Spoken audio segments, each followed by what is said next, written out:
सांख्यिकी विषय में स्वागत है। सांख्यिकी का सबसे इंपॉर्टेंट जो चैप्टर है वह है वर्गीकरण एवं सारणीयन, क्लासिफिकेशन एंड टेबुलेशन। यह विषय पूर्ण रूप से न्यूमेरिकल है, लेकिन न्यूमेरिकल बिंदुओं को पढ़ने के लिए सबसे पहले जो इंपॉर्टेंट एस्पेक्ट्स जिनको पढ़ना अति आवश्यक होता है वो है वर्गीकरण एवं सारणीयन। इससे पहले अपन ने देखा सांख्यिकी में समंकों का अध्ययन किया जाता है, अर्थात आंकड़ों का अध्ययन किया जाता है। आंकड़ों को हिंदी में सांख्यिकी की भाषा में अगर देखा जाए तो समंक कहा जाता है, और इसे अंग्रेजी भाषा में अगर देखें तो इसे डाटा कहा जाता है, DATA डाटा। अब ये जो डाटा जो होते हैं वह सबसे पहले रॉ डाटा जो होते हैं उनको कलेक्ट किया जाता है, जिनको अपन ने अनुसूची, प्रश्नावली, प्राथमिक समंक, द्वितीयक समंक किस प्रकार से एकत्रित किए जाते हैं इस लेसन में अच्छी तरीके से पढ़ा। अब जब आपके पास समंक इकट्ठे होकर के आ जाते हैं, उन समंकों को अलग अलग वर्गों में विभाजित किया जाता है, और सांख्यिकी में समंकों को विभाजन करने की जो क्रिया होगी वही वर्गीकरण कहलाती है। तो वर्गीकरण का अगर मीनिंग देखा जाए तो वर्गीकरण का मीनिंग है, वर्गीकरण का मतलब विभिन्न वर्गों में बांटने की जो क्रिया होगी वह वर्गीकरण कहलाएगी। अगला, जब अपने पास आंकड़े इकट्ठे होकर के आ जाते हैं, विभिन्न वर्गों में विभाजित अगर अपन कर लेते हैं, तो उन वर्गों में जब विभाजन करने के बाद इन वर्गीकृत आंकड़ों को संक्षिप्त या सुव्यवस्थित सारणियों के रूप में जो प्रस्तुत किया जाता है इसे सारणीयन कहते हैं। अपने पास छोटे से छोटे शब्दों में अगर क्वेश्चन का आंसर पूछा जाए, वर्गीकरण किसे कहेंगे, सारणीयन किसे कहेंगे। वर्गीकरण, इसका सबसे मीनिंग अपने को पता चलता है, सांख्यिकी में विभिन्न वर्गों में विभाजित करने की क्रिया वर्गीकरण, और वर्गीकृत आंकड़ों को संक्षिप्त और सुव्यवस्थित सारणियों में प्रस्तुत करने की जो क्रिया होती है वह आपकी सारणीयन कहलाएगी। सांख्यिकीय जो तथ्य होते हैं उन तथ्यों को दो भागों में विभाजित किया जा सकता है। एक तथ्य जो होते हैं वो वर्णात्मक तथ्य कहलाते हैं, एक तथ्य जो अंकात्मक होते हैं। वर्णात्मक तथ्य वे तथ्य होते हैं जिनका प्रत्यक्ष रूप से माप किया जाना संभव नहीं है, मतलब जिनको अपन माप नहीं सकते। केवल इसका जो अनुमान जो लगाया जाता है वह गुण की उपस्थिति या अनुपस्थिति के आधार पर इसकी गणना की जाती है। जैसे व्यक्ति में साक्षरता कितनी है, साक्षर और निरक्षर, साक्षरता है या साक्षरता नहीं है, तो गुण की उपस्थिति साक्षरता, गुण की उपस्थिति साक्षरता नहीं है मीन्स निरक्षरता। दूसरा होता है बेकारी, आदमी रोजगार युक्त है, अर्थात कहीं रोजगार कर रहा है तो वो रोजगार युक्त होगा। बेकारी मीन्स मेरे रोजगार उपलब्ध नहीं है। फिर अगला आता है वैवाहिक स्थिति, यानी वह विवाहित है या अविवाहित है। तो इस प्रकार से वर्णात्मक तथ्य जो होते हैं वह वो उनको जो विभाजन किया जाता है वह गुण की उपस्थिति या अनुपस्थिति के आधार पर इसकी गणना की जाती है। दूसरा है अंकात्मक वर्गीकरण, यानी जो तथ्य आपके पास जो होंगे, अगर गुण के आधार पर उनका आकलन नहीं करके यदि अपन अंकों के आधार पर अध्ययन करें तो इसका प्रत्यक्ष माप किया जाना संभव है, अर्थात इनको इजीली मेजर अपन कर सकते हैं। फिर यह चर मूल्य होते हैं, वेरिएबल होंगे।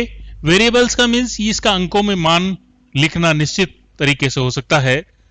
अंकात्मक के अगर अपन एग्जाम्पल को देखें तो एग्जाम्पल है आपका व्यक्ति की आय को अपन इजीली गणना कर सकते हैं और अंकों में गणना की जा सकती है।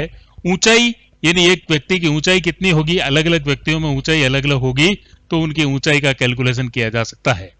फिर आयु, यानी अलग अलग व्यक्तियों की आयु अलग अलग होती है और उनको अपन संख्या के रूप में आंक सकते हैं। फिर भार, वजन कितना होगा, चौड़ाई कितनी होगी, इस प्रकार से इसका विभाजन किया जा सकता है।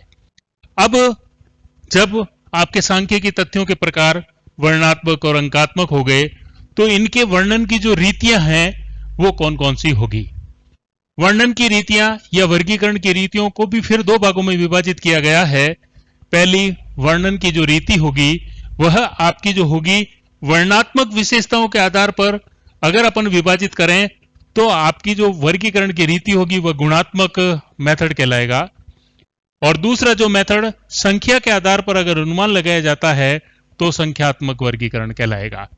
मीन्स गुणात्मक वर्गीकरण का मतलब आपका होगा वर्णात्मक विशेषताओं के आधार पर यदि अपन वर्गों में विभाजित किया जाए तो वह आपका गुणात्मक यानी गुण कैसा है, क्वालिटी कैसी है, क्वालिटेटिव एनालिसिस कहलाएगा। और वर्णात्मक विशेषताओं को शामिल करेंगे जैसे साक्षरता, व्यवसाय, धर्म इत्यादि के आधार पर यदि अपन अध्ययन करें। इसको भी फिर दो भागों में विभाजित किया जा सकता है। गुणात्मक वर्गीकरण को भी द्वंद्व भाजन के आधार पर वर्गीकरण और बहुगुण के आधार पर वर्गीकरण।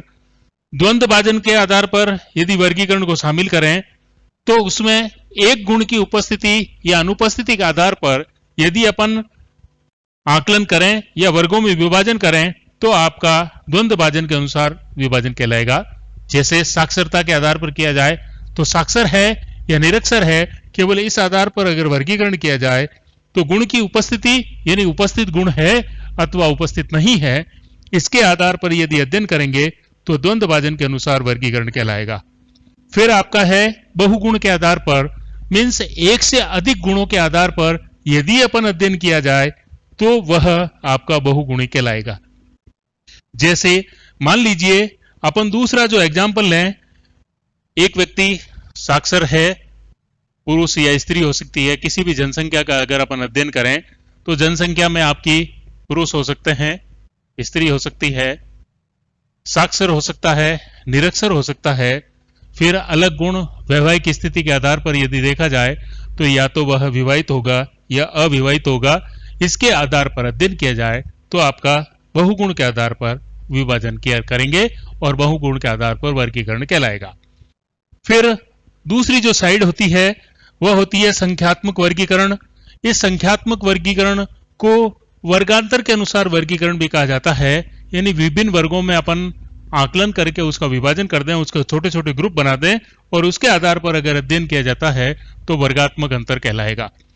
फिर सबसे छोटी और सबसे बड़ी जो वर्ग होता है, संख्या होती है, उसके आधार पर उनको समान वर्गों में विभाजित कर लिया जाता है और उसके आधार पर इसका आकलन करते हैं। मान लीजिए एक क्लास है, उस क्लास में 40 विद्यार्थी है और उन विद्यार्थियों के ऊंचाई का अगर अपन अध्ययन करना है तो हाइट दी हुई है 150 से 160 सेंटीमीटर के बीच जो बच्चे हैं उस क्लास में पर्टिकुलर 10 बच्चे बैठे हैं। 155 से 160 के आधार पर देखें तो 20 बच्चे मान लीजिए बैठे हैं। फिर 165 से 170 के आधार पर देखें तो 5 बच्चे अगर मान लीजिए बैठे हैं। तो इस प्रकार से जो अध्ययन होगा वह आपका संख्यात्मक वर्गीकरण कहलाता है।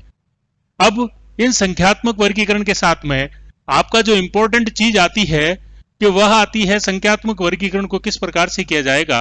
उस संख्यात्मक वर्गीकरण को देखिए, सबसे इंपॉर्टेंट जो चीज जो शुरू होती है वह अब शुरू होती है।